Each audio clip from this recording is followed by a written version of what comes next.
Janine, you're the only one moving this morning. Can you hear me? I just want to get a sound check here. Am I all right? We got thumbs up. The thing is happening. All right.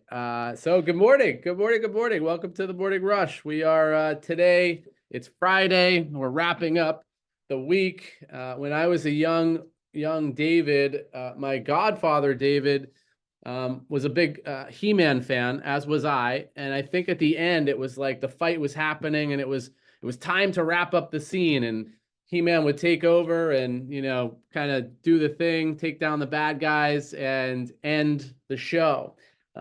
It's the end of the week. We get to look at our week and say, hey, how do we want to wrap up our week? How do we want to wrap up the scene? Maybe we look at what we've learned. Maybe we look at some highlights, some things to celebrate. Maybe we look at what we want to plan for the future. Maybe we get prepared for tomorrow morning at 10 a.m. when Money Coach Chris is going to deliver her masterclass on money. And we say, hey, I realized I could use an upgrade in my money, my mindset, how I deal with my finances. And I'm going to sign up for Money Coach Chris's masterclass 10 to 2 tomorrow. That might be something that you conclude. But whatever it is, I was having a conversation last night with a new young man that I've gotten partnered with. I'm doing some coaching with, and it was our second check-in. And I said, how'd the week go? And he gave me an update on how his week went and some of the things that he integrated.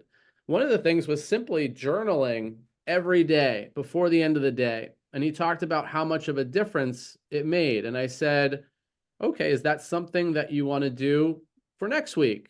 And he said, yeah.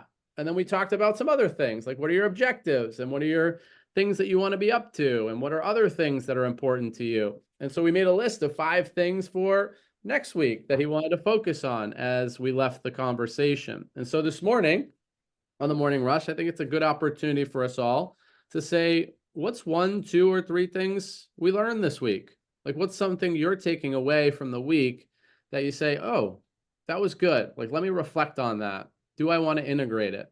One thing that I reflected on this morning was my sleep scores on my Garmin watch, which had been dipping, actually are in the 80s and 90s again. And I can feel the difference in my energy, my clarity, my focus, how I show up, how I communicate because of getting good sleep and ensuring that I have at least an 8-hour window. It didn't happen last night, but on most nights I had an 8-hour window to get some good sleep. That's a lesson for me and saying, why don't I do that? I keep reminding myself sleep is good.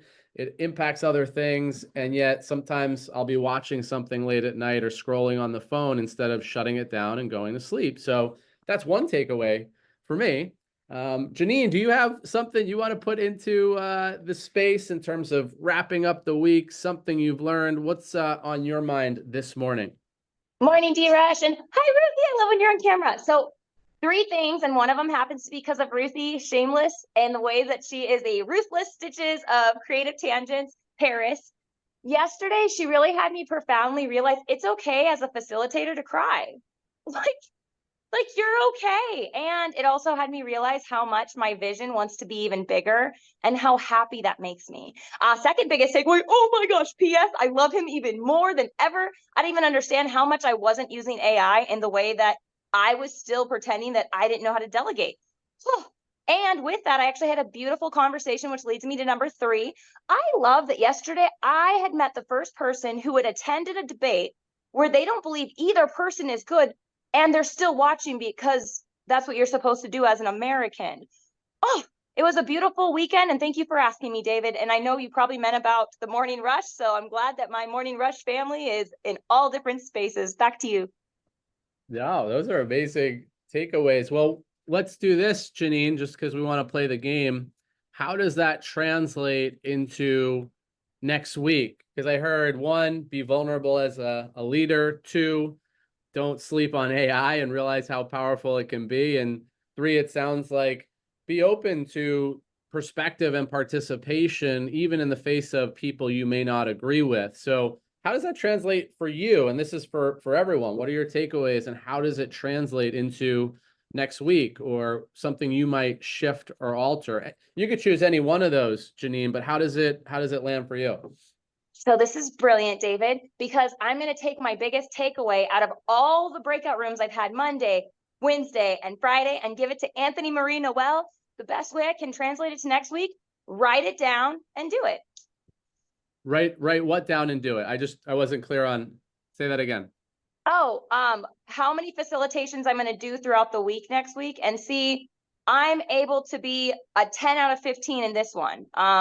Next time I sit down with AI, I'm going to be a 15 out of 10 on this one. And then how many invites or conversations I have based on, I forget your breakout room, David, but based on what David and Matt taught me, 100 out of 100 this week.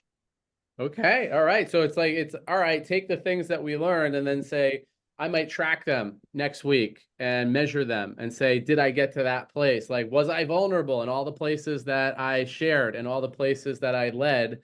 Did I bring that? And did I realize it's okay? And did I enhance it? Because that's sometimes we realize, oh, it's good to be vulnerable. But then we're like, we curl back in and stop the vulnerability so we can measure that. Brilliant.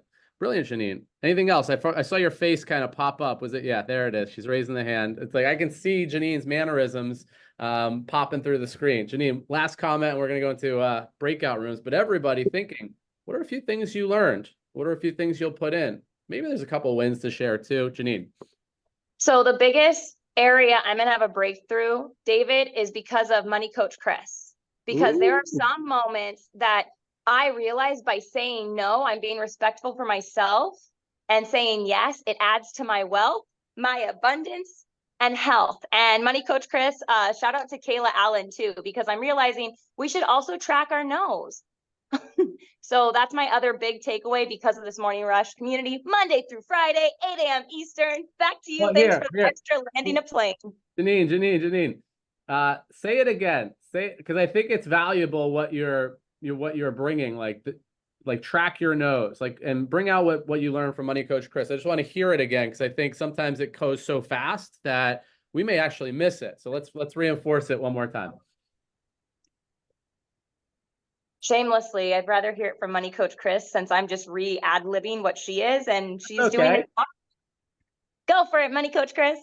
Yeah. So what I heard from you, Janine, was it's okay, like tracking your yeses, tracking your noses, where you're putting your energy at, right? Your energy is like when you invest your energy and when you're focusing on where your energy is instead of like where your time is. So sometimes, like, it's hard to, I've heard before, time is unmanageable. Like you can't manage time, but you can manage your energy. And so paying attention to where you're putting your energy at for your yeses and your nos, because when you say no to something, that's awesome, because that means that you can say yes to so many other things that's going to bring more value to you. And when you say the energy around the yeses and nos, Money Coach Chris, maybe share a little bit more about that. So just like, paying attention and managing how you feel with that. Like, so are you really in line with that? Are you in line with that? Yes. Are you in line with that? No. A lot of times, like Janine even said in the beginning, people are watching the debate because they think that they're supposed to. That energy was probably not there. That energy was probably like, I don't want to watch this.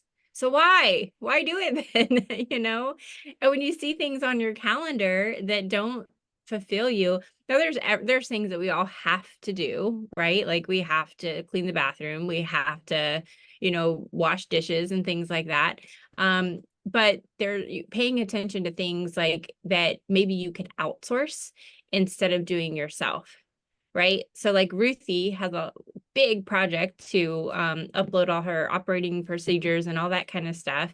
But if she could outsource some of that, maybe that would free up her time and energy. Unless she's like, this gives me energy, I don't want to outsource that. I'd rather outsource something else, So for me, it's just managing your energy versus your time. And then time, you have plenty of it then.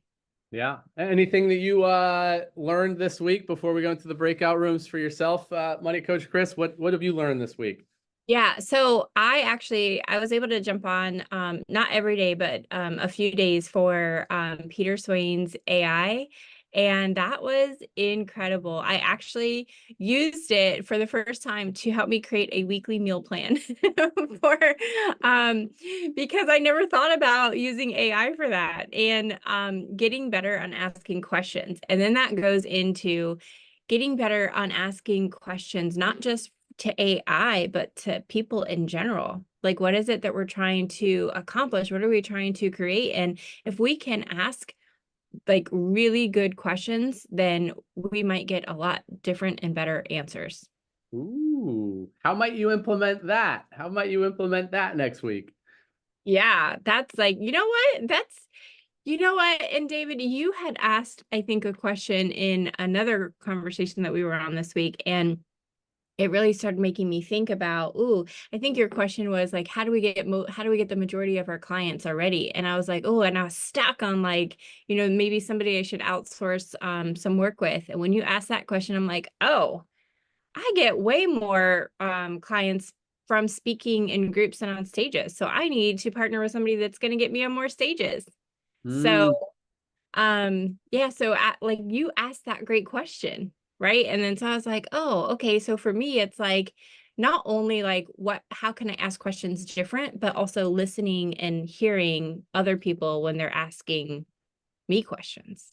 yeah. Yeah, that was a brilliant takeaway in that moment because I asked the question and was probing a little bit into, well, where do most of your clients come from? And we might want to look at that. And Money Coach Chris said, well, when I'm on stages and I'm speaking and I'm in front of a lot of people, I often get a lot more introductions and a lot more conversations that lead to clients. So what does that mean? Sometimes it's one-to-one referrals, but if we can get on a stage and it's one to many where we can share our voice, we increase the likelihood of our voice being heard by more and listened to by more, and yeses come more frequently because more people are like tuned into it. So good takeaway there.